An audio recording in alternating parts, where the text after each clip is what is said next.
Why do you feel so passionately about this? Because I know there's an agenda. Here is a protester in the UK sticking it to the proverbial man and understanding that our ULEZ cameras, which are ostensibly about environmental measures and protecting the environment, which of course ought to be done on the basis of our love and connection for the planet, but needn't necessarily be managed by centralised forces that always seem to uncover as their solution to the problems of the environment, imposing control on ordinary people. Here, she shows that she completely understands the gig. Why do you feel so passionately about this? Because I know there's an agenda.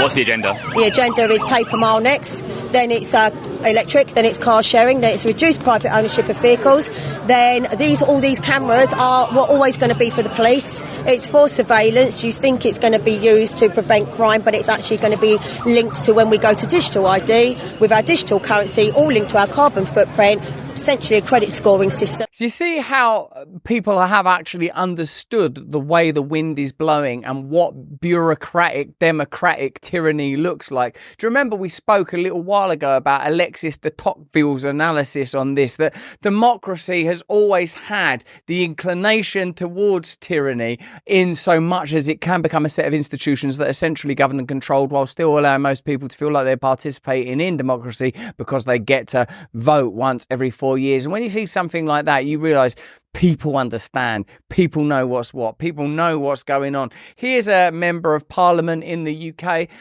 taking the oath like that all of them have to take. I don't know if they take an oath in your country, do they, when they become a congressperson or whatever, but he refuses to pledge allegiance to the king. It's gone viral in our country, but in a way, does it make a difference? A king, a president, a box of chocolates, a road cone? Who cares really what it is that is the symbol of hierarchical power that sits astride your nation? In a way, I thought when the statues were being pulled down across the country, well, how can you have a royal family in the end? How can you celebrate royalty in any way if you are against ideas of hierarchy, as those movements evidently, plainly and explicitly were? Here is an MP refusing to take the sort of oath, but sort of in a way participate in systems that with or without a monarch appear to be tyrannical because that's the way they're organised. I take this oath under protest and in the hope that one day my fellow citizens will democratically decide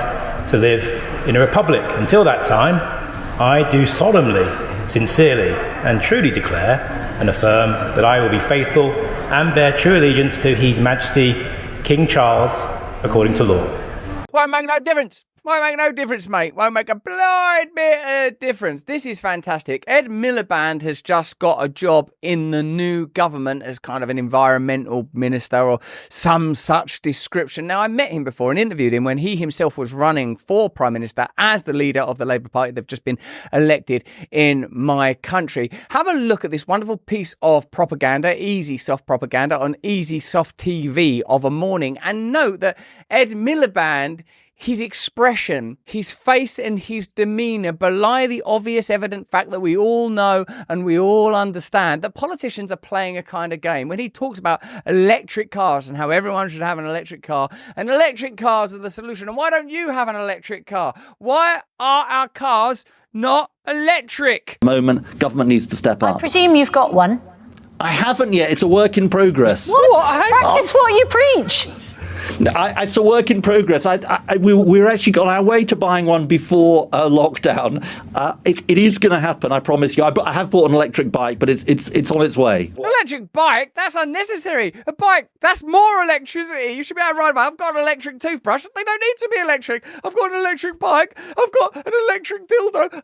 Oh, please tell me what to say. Now, as well as the ridiculousness of the claim and the obvious hypocrisy, casual hypocrisy though it may be, it's just watch his demeanour and watch the fact that Ed Miliband knows that what he's ultimately doing is participating in a game, the game of being an environmental minister. Remember, in our country throughout the lockdown, the politicians that were in power held parties during the period when everyone else was forbidden to have Christmas. Sorry, we've got to cancel Christmas. Sorry, you're going to be doing funerals on YouTube. Yet they had parties. People have forgotten that Keir Starmer, the current Prime Minister, was also involved in parties, or at least an event in which he had his sleeves rolled up and he was drinking a beer. It was a work event. Yeah, that's what they all say, mate. And what we can glean from that is what? Hypocrisy.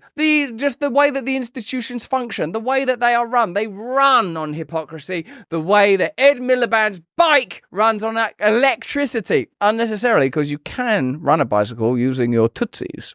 So hang on. So you're pushing for everyone to have an electric car and you don't have one yourself? Pushing to make it accessible. Look, I'm pushing to make it accessible. Wait, so you want to lock everyone in their homes, but you're having parties? Yeah, well, when we say that everyone should have an electric car, we mean people that have currently got vehicles that aren't electric, so we can further impecuniate you in the way that we do in countless, immeasurable, tiny and sometimes grand ways, invisibly baked into our system. Like if you get to the end of your life and you still own your home, we'll make sure that you need to go into care and that exhausts you financially, or we'll have some tax system that slowly drains you of your resources. One way or another, we will enslave you. And we will ask you to thank us for that while we're doing it. Why are you not saying thank you? Are you not enjoying the chains? It's even accessible to you. But you haven't even experienced one yourself. I mean, you'd like to think if you're going to tell us all to get an electric car and encourage the nation to embrace electric cars.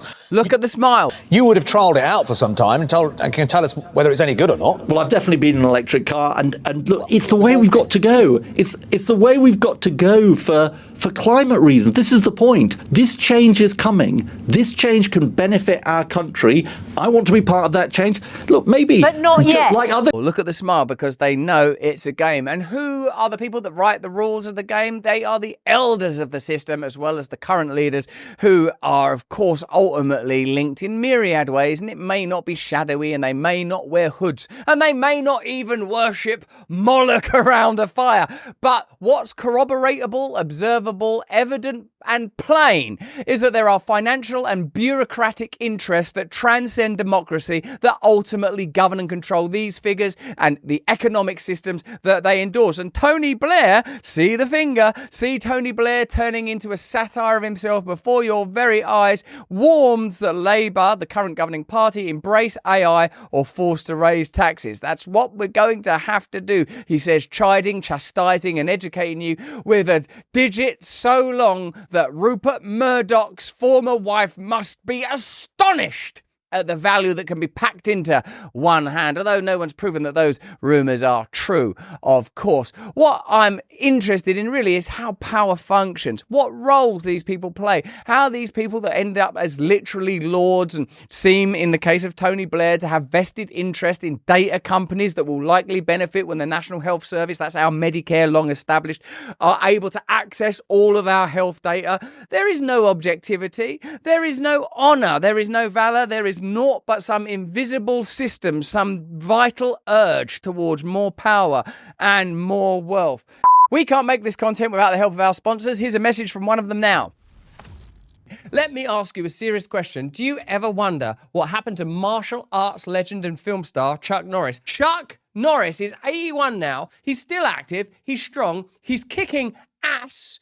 He feels like he's in his 50s. How can this be possible? Chuck's made a video that explains this extraordinary story, and you can watch it by visiting chuckdefense.com/brand. Click the link below to watch this video now. It's going to change the way you think and feel, not only about Chuck Norris, which is invitation enough, but about your own health and about your own ability to age with vitality, vigor, strength, and potency. So go to chuckdefense.com/brand and watch this video now. You're not going to believe how simple it is. Chuck's 81 years old. Chuck focused on 3 simple things that sabotage the body as we age. Watch his method. Click the link in the description. chuckdefense.com/brand. This is going to blow your mind and knock your socks off. I want my socks left on. You're going to lose your socks. Mick Jagger has just found out the hard way that a lot of people in Canada haven't drunk the Kool-Aid. Hey, thanks for watching. If you want to see more uncensored content where free speech can flourish, join our live stream. Click the link right here to watch the next video if you want to, or become a member of a growing movement. Download the Rumble app and you'll be informed every time we make a new piece of content. Stay free.